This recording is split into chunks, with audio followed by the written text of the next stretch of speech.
Ship destroyed! Initiate emergency repair! Admiral! Systems failing! Hull bulking! We can't take much more! Engaging engines! Brace for impact!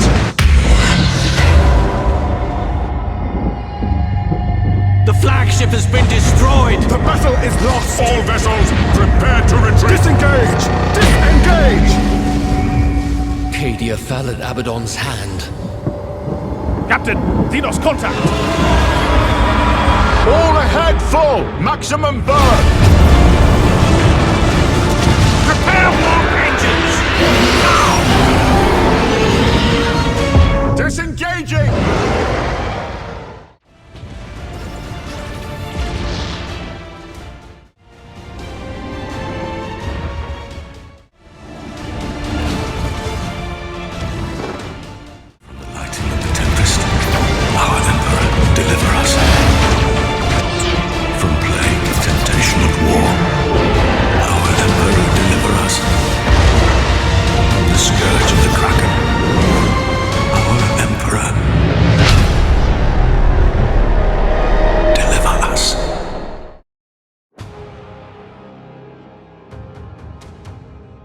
The Imperium of Man. A million worlds scattered across an uncaring galaxy. A million worlds forever under threat from the machinations of cursed traitors and perfidious Xenos. It is an empire consumed by war, by the very battle for survival itself. For there is no peace amongst the stars.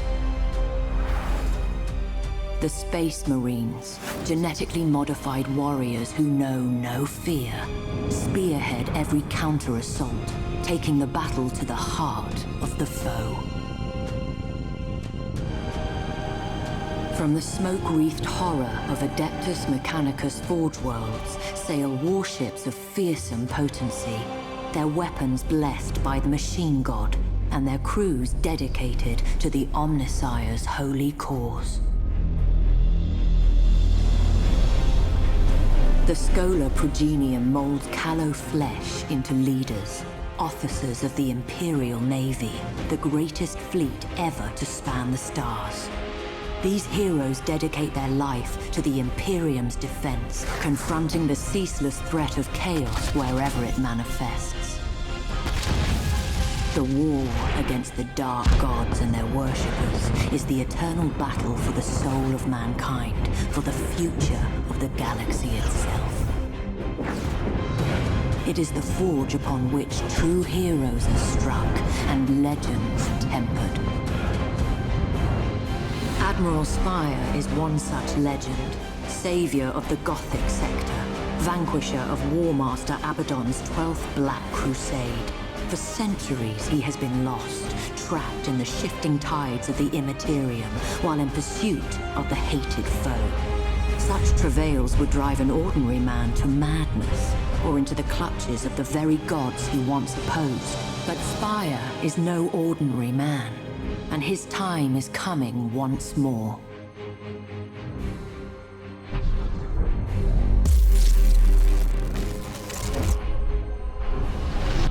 We're out. Praise the Emperor, but I can see the stars again.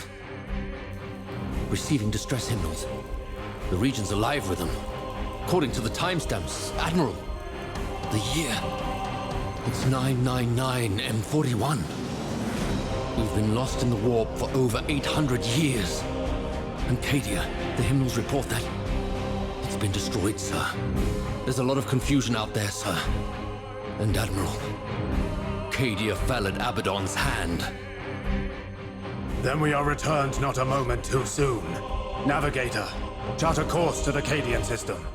We may be an age too late to join the battle, but revenge is still within our grasp. Warp engines online. Geller field holding. This is Admiral Spire to all Imperial vessels. Rally at coordinates 154554. This isn't over.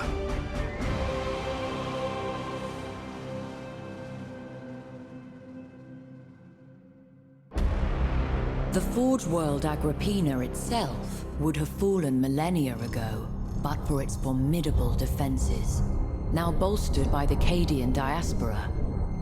Even with Cadia lying in ruins, its scions stand firm beside Agrippina. And it is well that this is so, for the world's technological wonders have proven an irresistible lure to Chaos warpsmiths. The Agrippina sector is a linchpin in the Cadian Gate's defenses, a laboring manufactorum that feeds nearby worlds with weaponry and much-needed munitions. Wealth abounds within its borders, and it supplies the Astra Militarum with many of its finest regiments.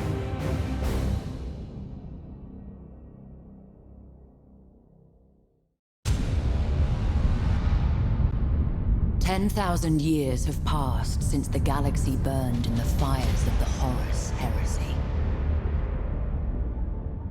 10 millennia since the greatest of the Emperor's Primarchs fell into the grasp of eternal damnation and tore the galaxy asunder. Horus Lupercal may be dead, his body ashes, and his memory the stuff of a cursed legend, but the wounds he wrought yet gape in the hide of an embattled Imperium. For the battle against Chaos knows no end. Many of Horus' servants survived the civil wars, and they have not forgotten their defeat. When the War Master fell, they retreated to the Eye of Terror and waged battle anew. Greatest of these was Abaddon the Despoiler, Horus' greatest living heir. Abaddon took the title of War Master for his own, and embarked upon a long and bloody campaign to succeed where his fallen master had failed. 12 Black Crusades he launched against the Imperium of Man. 12 world-shattering campaigns to forever alter the balance of power.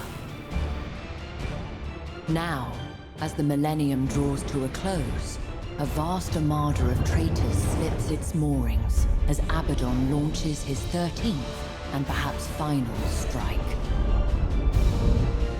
As the tide of chaos breaks against the Cadian Gate, the Imperium holds its breath. Faith alone cannot hold back these bleak waters. Only valor will serve.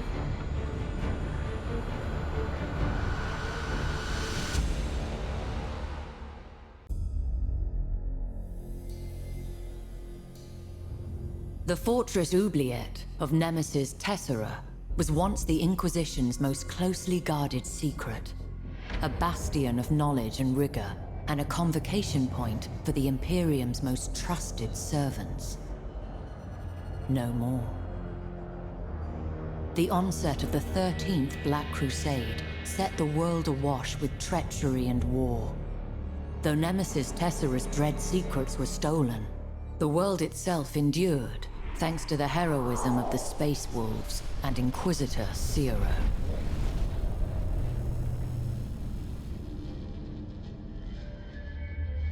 From the doomed hive world of Chimalomus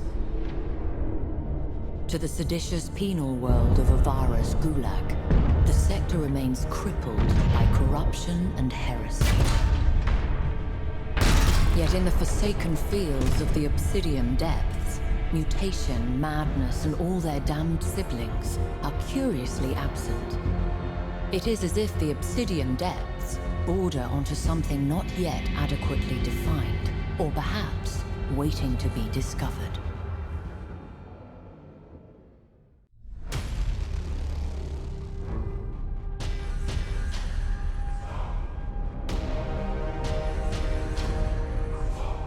Bellis Corona is a vital anchorage, serving as the Imperial Navy's primary base in the Segmentum Obscurus. Over the millennia, its importance has only grown, and it now acts as the Imperium's administrative capital for the entire Segmentum.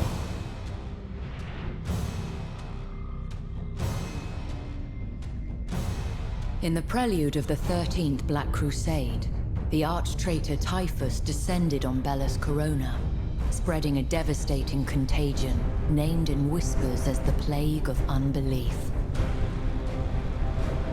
Despite Typhus' assault and the loss of billions of lives, the sector held firm. But in recent days, psychers stationed in Bellis Corona have suffered total collapse. their minds torn asunder by some strange and terrible shadow moving through the Imperium. This can only bode ill.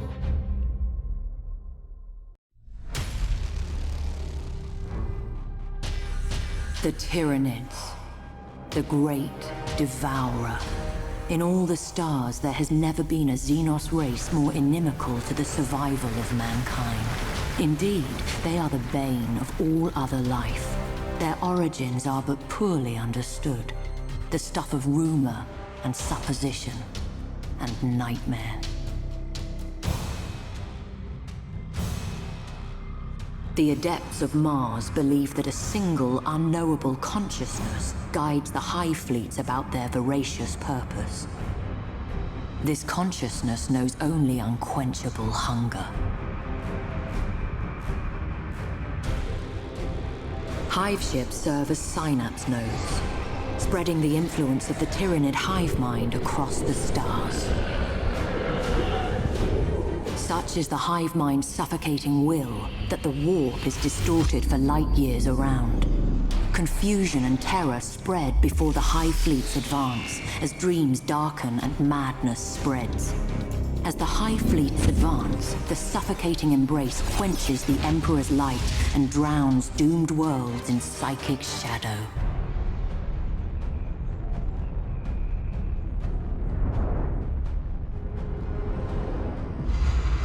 But the greatest threat comes from within.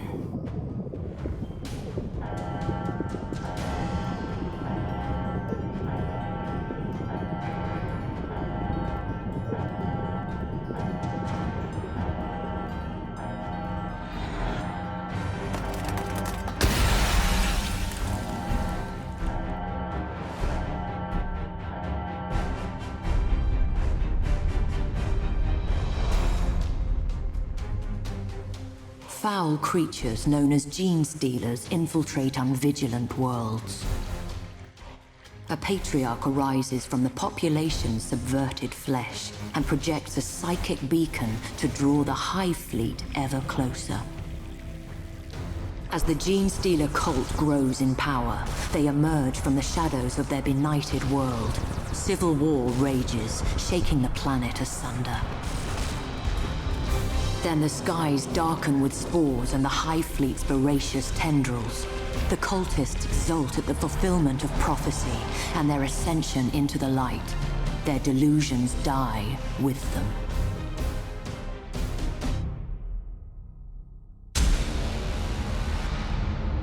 There are many Hive Fleets, each but a facet of the immeasurable Tyranid threat.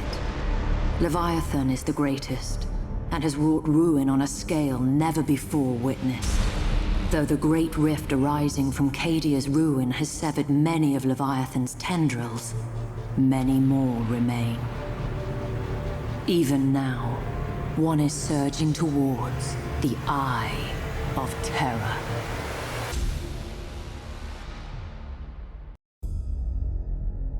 Chinchar is the mineral heart of the Segmentum Obscurus, feeding the manufactorums of Agrippina and a dozen other sectors. There are few truly colonized planets in this sector, as worlds rich in mineral resource tend towards the inhospitable.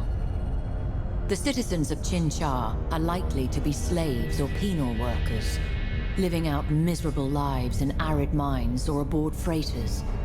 But for some renegades, there are other options. Resnor, the last resting place of vessels whose fury once shuddered the stars. A world rich in resource for those in need, and fraught with peril besides, for it is not only sunlight that caresses the planet's surface, but the toxic emissions from 1,000 reactors still trapped in decaying orbit.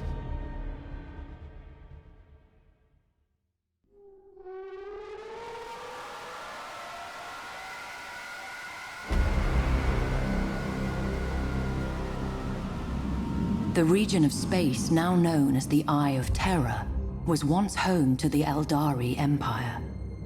A prideful, sensuous people, the Eldari realized too late the perils of excess.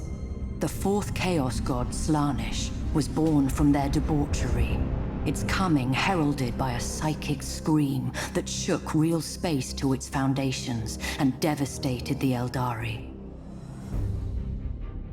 The Crone Worlds are all that remain of the Eldari's fallen domain. They are blighted planets, consumed by the spreading unreality of the Eye of Terror, and twisted to new and nightmarish realities. Though the Crone Worlds are overrun by the servants of the Dark Gods, the Eldari have not entirely abandoned them. They cannot, for only here can the treasured Spirit Stones be harvested, and thus the souls of the dying be saved from thirsting Slaanesh.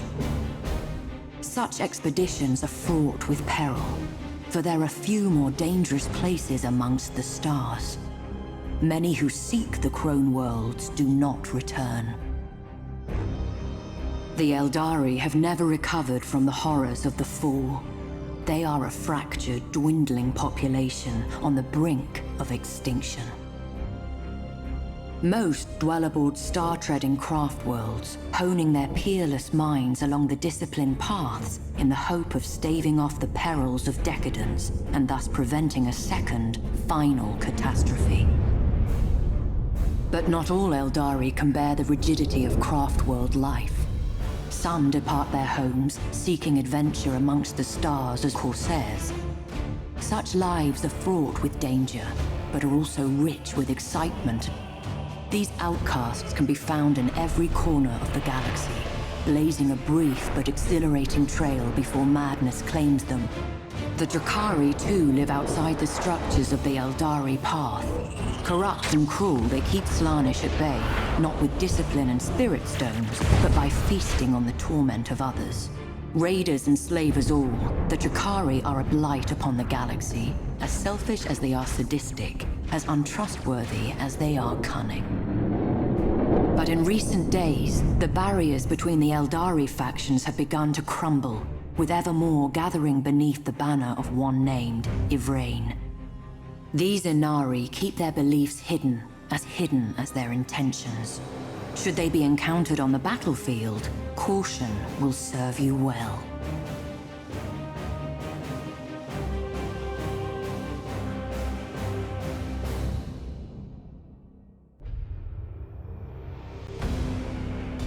To the Eye of Terror's galactic southwest lies the barren expanse of the Sentinel Worlds. The Imperium has only the sparsest foothold in this region, and many mysteries abound. There are so many rumors, so many drunken spaces tales, that it had become impossible to separate fact from fiction. But the feeling remains, some ancient, buried instinct, that something terrible lies sleeping amidst the Sentinel Worlds. And it would be best not to rouse it.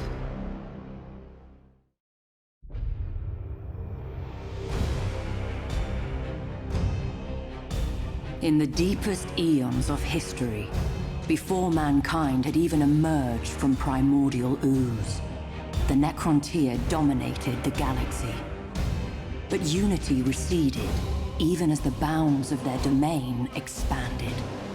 Fearing the collapse of their civilization, the leaders of the Necrontyr assailed the Old Ones, seeking to wrest from them the secret of eternal life. The galaxy blazed with the fires of war. Too late, the Necrontyr realized the impossibility of victory. Thus they embraced damnation. The Star Gods, the Catan, walked amongst them, offering prized immortality and long-sought victory. So ended the Necrontyr of old. Betrayed by the ambition of Zarek, the Silent King, they were dragged in chains to the fires of biotransference, transmuted from fragile and radiation-cursed bodies to forms more suited for the ravages of war. Stripped of flesh, of mortality, even of their souls, the Necrontyr passed from history. Only the Necrons remained. Now enslaved to the will of the Catan, the Necrons at last altered the course of the war. Cosmic battle lines buckled and at last broke beneath a tide of immortal fury. As the last of the Old Ones fell, Zarek led what remained of his people in revolt against their Catan masters. The Star Gods were overthrown, shattered into shards, and forced to serve those they had once ruled. But centuries of war had taken their toll on both the Necrons and the galaxy.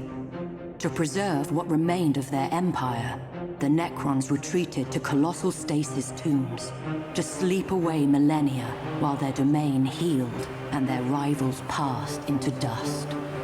Freed from the shackles of time, the passing millennia meant nothing to them. 60 million years have passed, and the ancient tombs are once more stirring to life. The Necrons, forgotten by all but the Eldari, are returning to claim what was theirs. They will abide no trespassers. With the awakening of their Therion, Kefrek the Unbroken, the Neferu dynasty arises once more. Undying legions stir in the forgotten dirt of 100 worlds. The reconquest of the galaxy has begun. Markham, let the legions rise.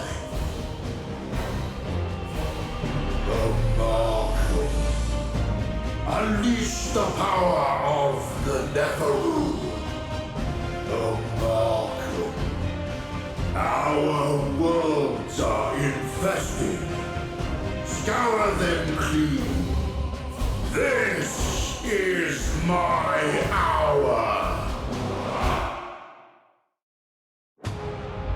A harsh realm of perpetual gloom that breeds a harsh people.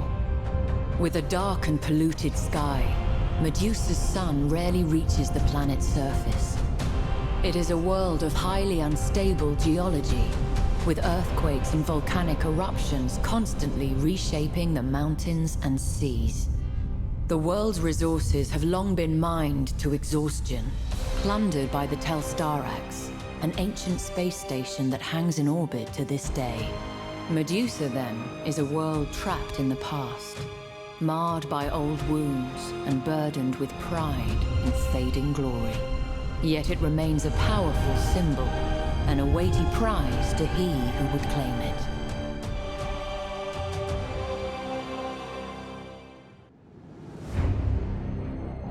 What glories Belial IV once knew are long behind it, destroyed a millennia ago by the onset of chaos. Yet it remains almost holy ground for the alien Eldari, who once counted this now barren waste as a jewel within their star-spanning empire.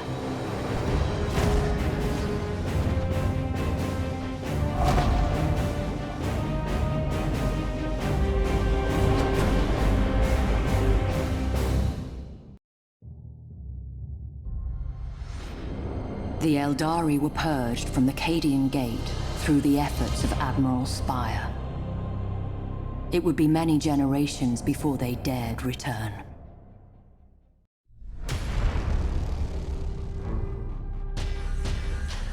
Caliban, a world torn asunder by betrayal, and haunted by the treacheries of the ancient past. What remains is shrouded in mystery, and shielded from the prying eyes of the Inquisition by the Dark Angels who once called this world home. But war has a way of bringing secrets to light.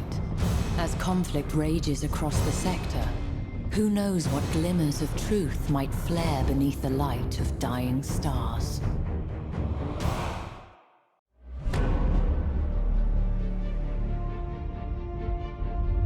With warp storms rendering astropathic communications erratic, Segmentum Obscura's High Command continued experiencing difficulty coordinating its forces. Imperial commanders were advised that communications received from distant sources were not to be trusted.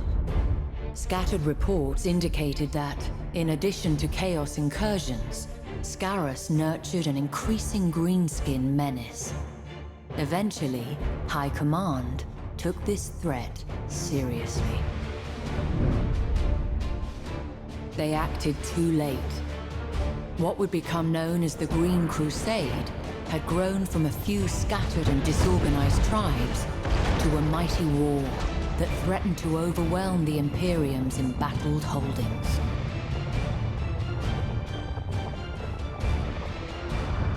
With the capture of Forge World Mordax Prime, the Green Crusade's momentum redoubled. Survivors from the rechristened Mordaka Prime report seeing hundreds of Gargants being fashioned from the debris, and skies thick with the choking black smoke of Orc cruisers. It can only be a matter of time before other worlds share Mordax's fate.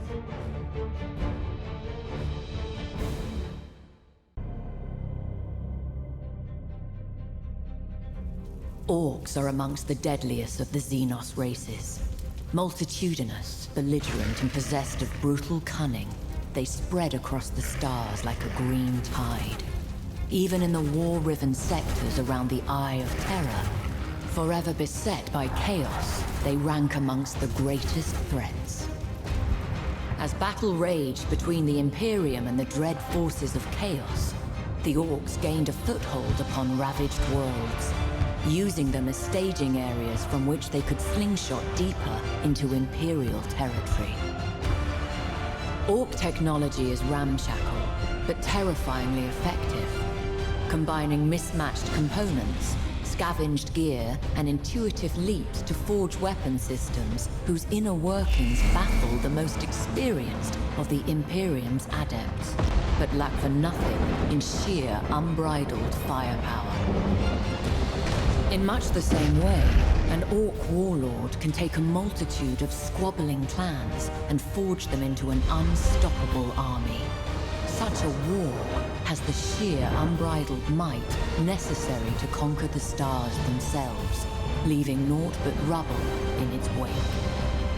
As its momentum grows, so do its numbers grow, swollen by green skins drawn to the promise of bloodlust, teeth, and loot. The Green Crusade, once an unstoppable tide of war, is all but washed away. The Skelos subsector is located to the galactic west of the Eye of Terror.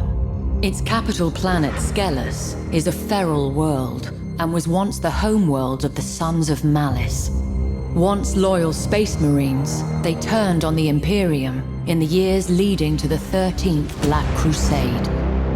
The original name of the Sons of Malice has been lost to Imperial record, but it is speculated that they were one of the 20 chapters of the Astartes Precis, a founding created with the express purpose of safeguarding the region surrounding the Eye of Terror. The cold and unforgiving wastes of Skelos provide the Sons of Malice no shortage of barbaric recruits. Indeed, the Sons' foul religious practices trace their origins to those of the tribesmen from which they sprang. A scouring, conducted by the Cadian 331st, was thought to have ended these grisly traditions. Certainly the natives were thought exterminated, and the Sons of Malice driven off. But rumors have surfaced suggesting that the world is not so empty as was believed. It would seem that the Sons of Malice still stake a claim to this miserable planet. They will surely do whatever they must to make it theirs once more.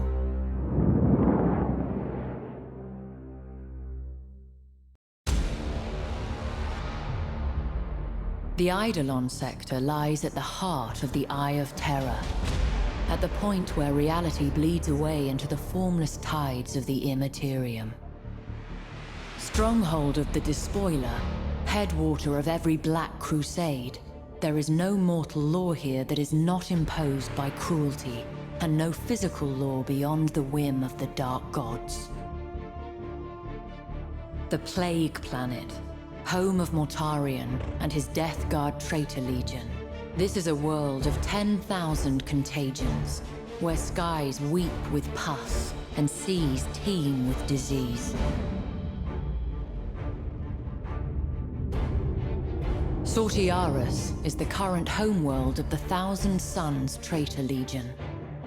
Ringed by the screaming souls of the betrayed dead and blasted by the tides of the warp. It is a planet no sane man would tread without cause, or at least without a numberless army at his back.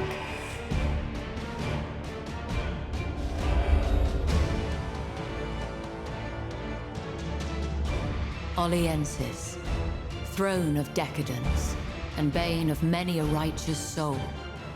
The world is a living perversion, a deathless monument to the pursuit of pleasure above all else. Though the world's origins are argued over by the adepts of terror, it is known that at least one Space Marine chapter met its demise on the Oliensis surface. Reports suggest that those who fall to Oliensis' embrace are reborn as blasphemous mirrors of their prior selves, shackled to the will of Slaanesh. Drakasi, Khorne's slaughter pit. Only the strongest survive the crucible of its arenas, and then only until the favor of the gods turns against them once more. Eidolon itself was once an Eldari world, but now lies shackled by the madness of chaos, with an empire dedicated to each of the chaos powers constantly vying with the others for dominance. It is said that there are more ways to die on Eidolon than anywhere else. Though as no one ever returns, this can be considered little more than rumor.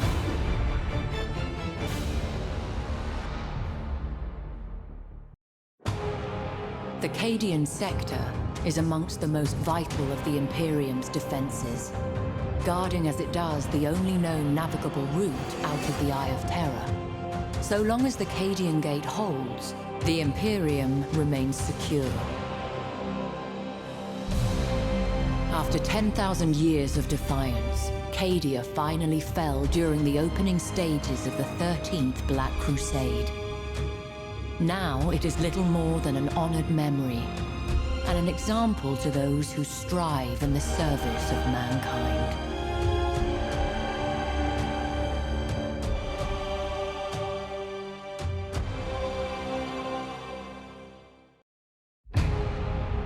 At long last, at the cost of countless millions of lives, Abaddon the Despoiler finally met his end, and a debt owed since the darkest days of the Horus Heresy was at last repaid. But his death could not undo the legacy of devastation he had wrought. The Imperium would face other battles against the Dark Gods. This was no ending, but a new beginning. Cadia had fallen, but its name and legend lived on. Warriors of mankind, the Emperor has tested us, and we have not been found wanting. By his will and our faithfulness, we have journeyed through darkness, through fire, and now emerge into the brilliant light of a new dawn. But that light shines only so long as we keep it fed. Through our sacrifice, through the valor of the Imperial Navy, mankind shall endure. There is no peace in these stars, only a crucible of war in which our faith is forever tested. Our service we owe to our comrades. Our lives we spend for the Imperium. And our souls, now and forevermore, belong to the Emperor.